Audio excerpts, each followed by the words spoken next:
Buenas tardes y bienvenidos a Las Cosas Como Son. Hemos podido conocer el texto, el auto expedido por el Tribunal Constitucional que acepta la demanda competencial formulada inicialmente por el Congreso, pero no la ampliación que se le solicitó después, ampliación que incluía que el TC se pronuncie sobre el artículo 117, ese artículo famoso de nuestra Constitución que limita a 4 causales las razones por las cuales se puede acusar al presidente de la República y que no incluyen casos de corrupción.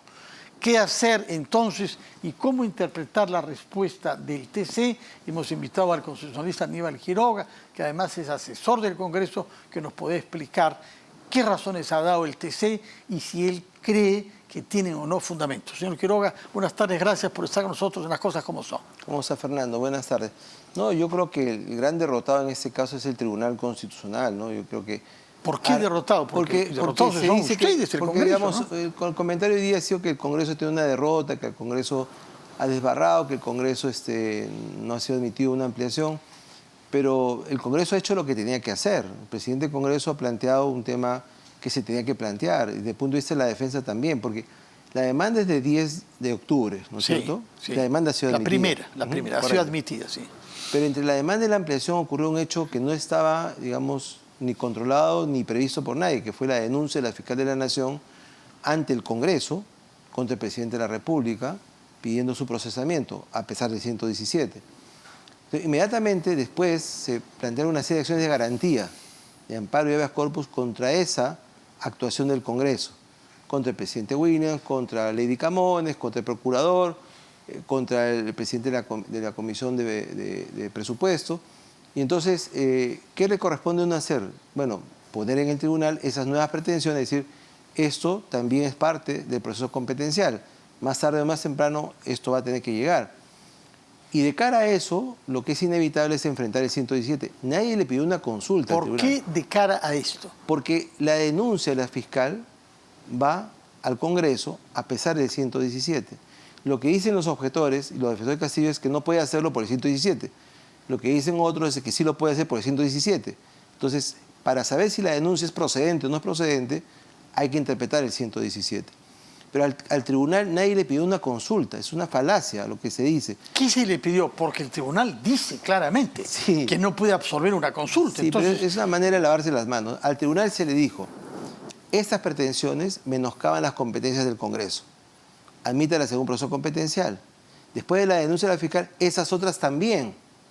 Esas otras están referidas a la denuncia de la fiscal ante el Congreso.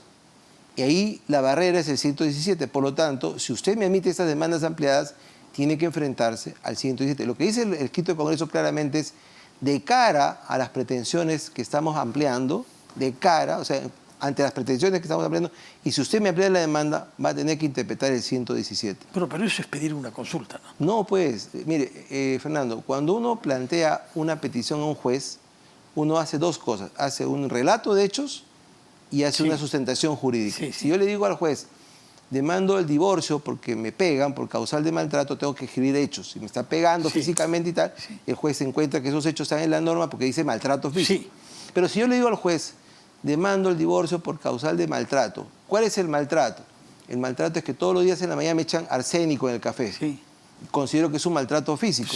El juez tiene que interpretar la norma que dice maltrato físico, el supuesto de hecho que yo estoy diciendo, arsénico en el café. Bueno, pero nadie pone en duda que darle arsénico a algo, según la anécdota famosa con Winston Churchill, es un delito.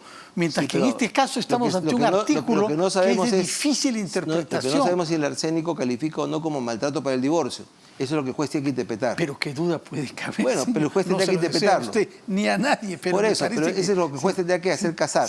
Lo mismo, en este caso, si yo le digo, esas acciones de garantía contra la denuncia de la fiscal quieren ser paralizadas por el 117, para saber si proceden o no proceden, tengo que pasar por el 117.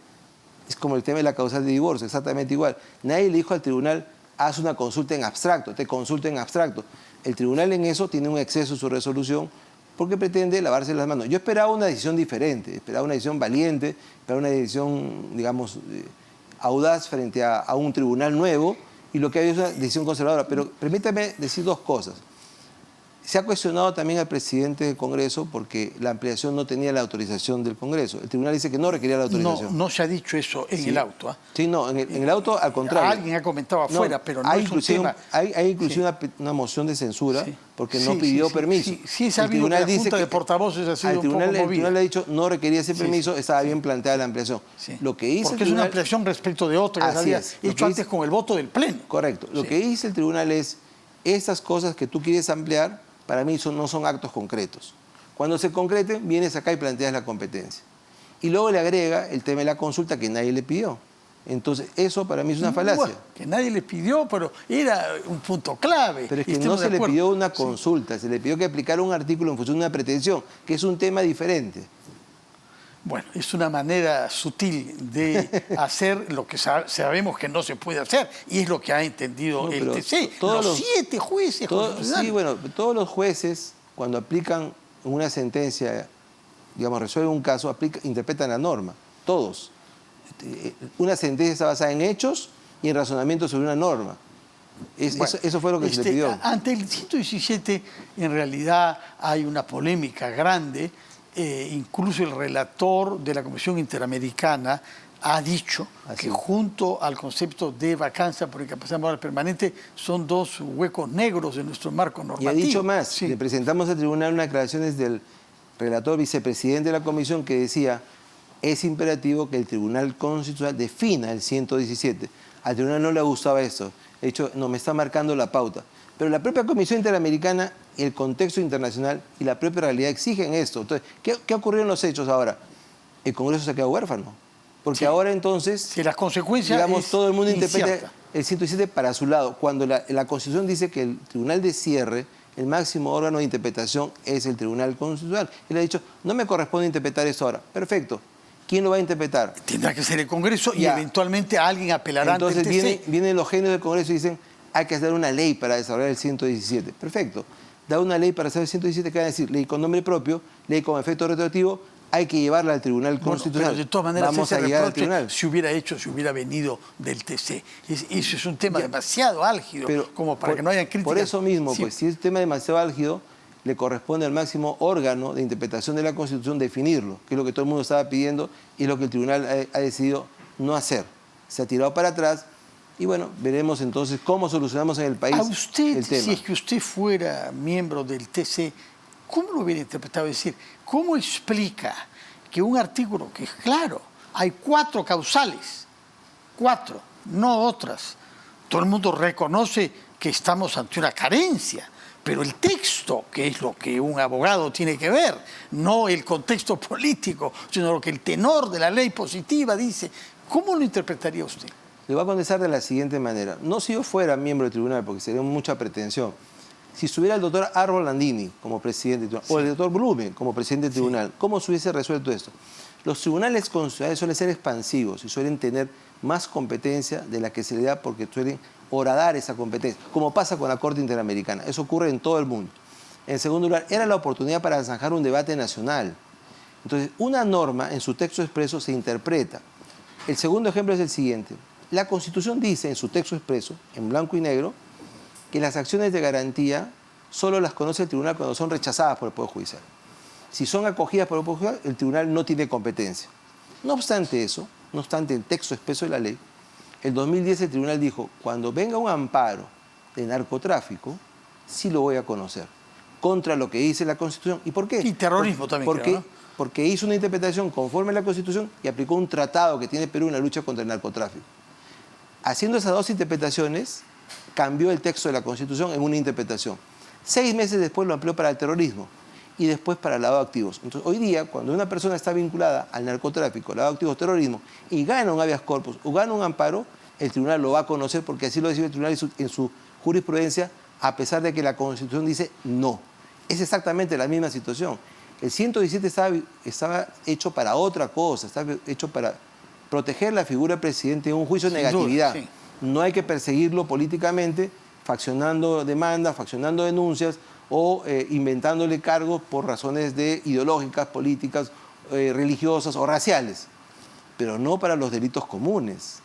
Entonces, el 117, como dice la fiscal de la Nación, es una norma de inmunidad, no es una norma de impunidad. ¿qué hacemos con un presidente que está acusado seriamente de delitos de corrupción? Cuando Esa es la pregunta que yo quería hacer justamente. ¿Qué hacemos? A mí no me queda ninguna duda que había que interpretar de otra manera el siguiente. De acuerdo. Y si estuviera en el tribunal, hubiese resuelto de otra manera. Sí, ahora, lo que usted dice es, el Congreso no debe hacerlo para que no se diga qué. Están haciendo una ley económica, claro. Pero cuando el TC lo hace y forzando las cosas, eventualmente a usted se le parece bien que ellos tomen riesgos y no que el Congreso los tome. ¿Por qué? Porque en nuestra Constitución todos podemos interpretar la Constitución. Pero el último oráculo, el que nadie puede discutir, el que hace una interpretación obligatoria llamada vinculante, es el Tribunal Constitucional. Pero cuando haga falta, es decir, cuando haya una consulta ligada a una demanda. Esa es la pregunta capital, Fernando. ¿Hace falta hoy o no? Pero es una necesidad nacional. No hay un conflicto en torno a eso abierto, que tenga que ser dirimido por el TC. Eso es lo que han contestado ellos. Es decir, usted les niega toda lógica y todo fundamento argumentativo. En esa parte yo tengo por supuesto que respeto su decisión, pero tengo una discrepancia absoluta. ¿Acaso no hay un conflicto en ese momento con una denuncia de la fiscal que está en la subcomisión de acusaciones que nadie sabe qué cosa hacer con ella? ¿Acaso no hay una incertidumbre en el país? ¿Acaso el presidente Castillo no dice me están persiguiendo políticamente? ¿Acaso no ha llamado a la OEA? ¿Acaso no estamos en una crisis político-constitucional? ¿O yo estoy soñando una realidad diferente? No, todo eso es real. Lo que pasa es que hay que respetar procedimientos. Y lo que el TC dice es no te precipites.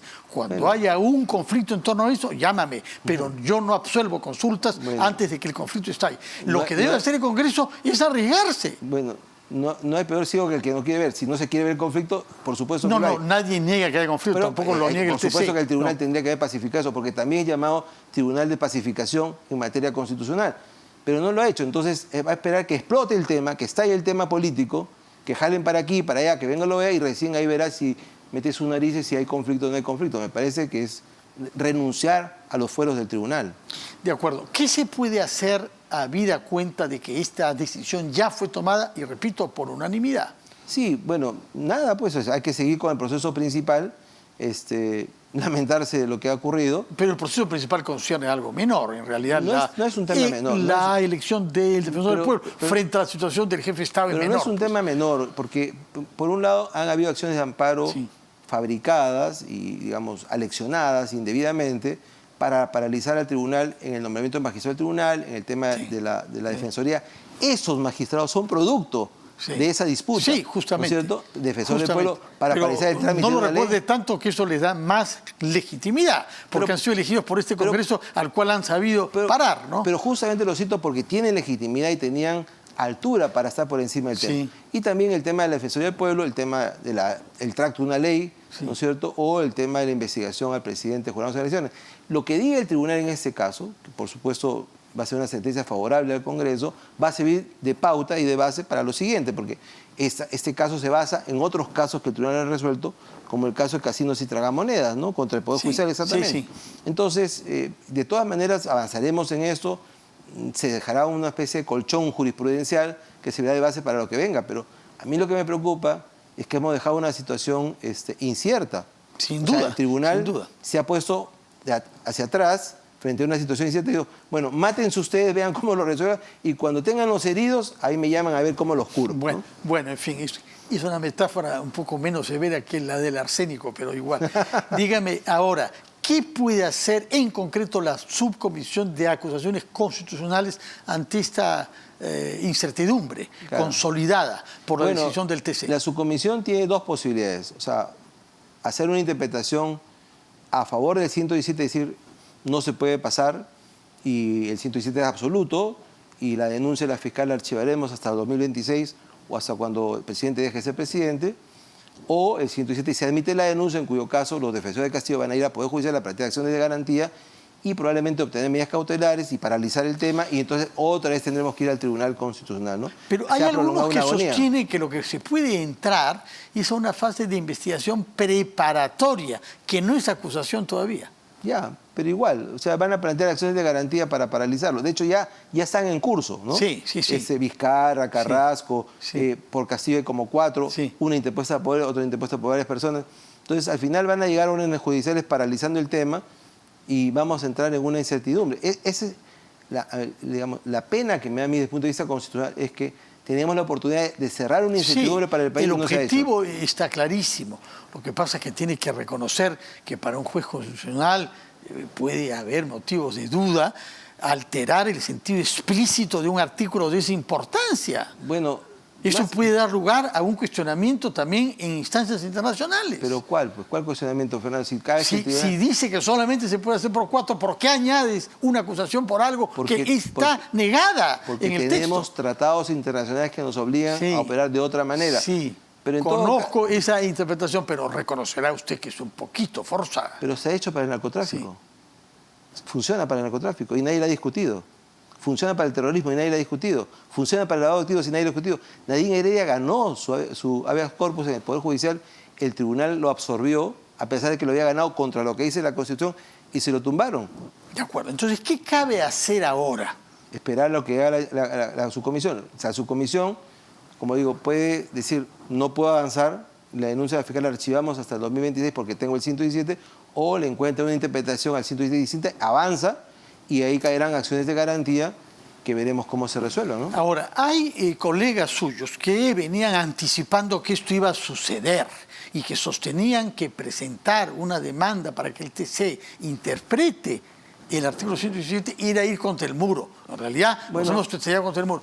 ¿Qué cabe hacer ahora? Porque algunos colegas... Hay colegas y colegas, ¿no? Sí, bueno, en fin, cada uno tiene su lógica. Ya, pero digamos, yo discutiría con todo gusto con quien ha leído la resolución. Sí. Lo que me parece costeante es que alguien opine de lo que no ha leído, de lo que no sabe o de lo que no se ha dicho.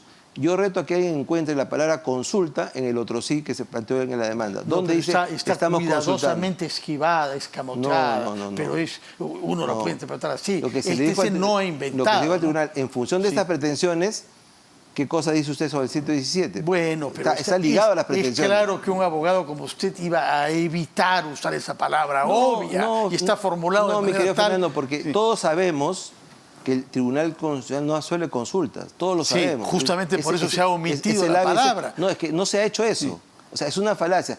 La falacia implica una premisa... Los jueces constitucionales han interpretado las cosas en un sentido distinto a usted. Es que no necesariamente lo hacen pues, porque tengan la razón, lo hacen a veces porque el momento político es complicado. Un caso emblemático, aquí, en la China y en Sebastopol, siempre tiene un alto contenido político, siempre. Sí. El caso Warren, el caso Simpson, el caso Dreyfus en Francia, cualquier caso, el caso Fujimori, siempre tiene un componente político. Los jueces no solamente razonan jurídicamente. Sí, pero acá hay un artículo constitucional, que no es el caso en que tiene un componente político que implica que si usted va para acá, el presidente se detiene. Y si va para allá, procesa al presidente. Dígame si no tiene un contenido político. No, sin duda lo que tiene. El problema es cómo actuar de manera que no parezca que este laxismo interpretativo que ustedes quieren evitar hacer, cambiando la interpretación de un artículo con nombre propio, lo haga el otro. Eso es lo que tampoco quieren hacer ellos. Si ustedes no quieren hacer, es la misma razón. Lo que usted dice es muy importante, pero eso pasa por una definición del país y del Congreso frente a la corrupción. O sea, ¿qué hacemos? ¿Nos detenemos y paralizamos la vigencia del tratado? No, eso de ninguna manera. Por eso le pregunto, a algunos de esos colegas que previnieron que no era un camino viable el pedir que se fuerce la interpretación, si me permite la expresión, forzar la interpretación del 17, hablan de suspensión. Y finalmente otros de adelanto de elecciones. Bueno, las dos cosas son complicadas, ¿no? Sí. La primera, la suspensión, es otra cosa. El artículo 114 está previsto en dos supuestos. Si al presidente se le procesa conforme al 117, se le suspende hasta que dure el proceso y es puesto a disposición de la Corte Suprema. Y la otra hipótesis es cuando hay una pérdida de la realidad. O sea, al presidente lo operan, está en UCI o pierde conocimiento. Incapacidad temporal. Así es, porque no existe, desde el punto de vista de la realidad, la incapacidad moral temporal. Uno es incapaz moral siempre o no lo es. Sí. ¿No es cierto? Entonces, no siempre no. Pueden haber personas que cambian, ¿no? Que sea incapaz moral por 3 meses. Claro que sí. ¿Ah, sí? Por supuesto, sí. Yo Hay personas que se arrepienten. Ese es el sentido de la confesión. Sí, pero... Porque si alguien no puede mejorar moralmente, vamos mal, ¿ah? Pero el arrepentimiento no lo libera pues de la responsabilidad. No, pero sí deja de ser incapaz moralmente. Eso me parece que es difícil afirmar. Pero en fin, el punto es este. Y el otro supuesto, el tema de adentro de elecciones suena muy interesante, pero pasa por una reforma en la Constitución, porque los plazos constitucionales están previstos en la Constitución. Dice 5 años. Sí, 1, 2, sí, 3, claro, 4, reforma 5. constitucional tiene que haber. Y eso tarda pues un año, ¿no? Y además requiere... Un año. Un año. En el año 2000 demoró menos. No, Alberto un año. Fujimori lo hizo en menos tiempo, ¿no? Bueno, es que eran otras reglas, pero tarda un año porque es una Legislatura. votación, una legislatura con 87, si es que hay 87, y, y otra legislatura con 87, o una menor con un referendo. Sí. Alrededor de un año. Sí, alrededor de un año, quizá menos, pero es viable. Siempre y cuando hay acuerdo político para eso. Sí. Parece más fácil esa vía que la otra, por lo pronto lo de la vacancia. Digamos, para mí, si hubiese el acuerdo político y los votos, sería una cosa plausible, por supuesto que sí, ¿no? Lo de la suspensión no, porque es un tema que tiene otra realidad y yo conversé con Víctor García Toma y con Natalia Primo y me autorizaron a citarlo, decir que la suspensión es un tema distinto. O sea, para la suspensión lo que ocurre es al revés. Como tengo los votos, entonces forzo la suspensión. Pero de eso no se trata, ¿no? Porque eso también sería un tema ilegítimo. Bueno, señor Aníbal Quiroga, concluimos entonces que usted está insatisfecho con esta decisión tomada por el TC porque nos ha sumido en una situación de incertidumbre. Nos ha mantenido, nos mantiene una situación. Profundizado, yo diría incluso, y sobre todo está claro que no se ve qué salida puede haber ante esta situación de una denuncia fiscal sólida por temas de corrupción que en este momento se haya paralizada y según usted, en parte, esto se agrava por la decisión del TC de no decidir. Así es. Muchas gracias, Aníbal Quiroga, por estar acá. Que tenga usted buenas tardes. Encantado. Vamos a hacer una pausa y retomamos.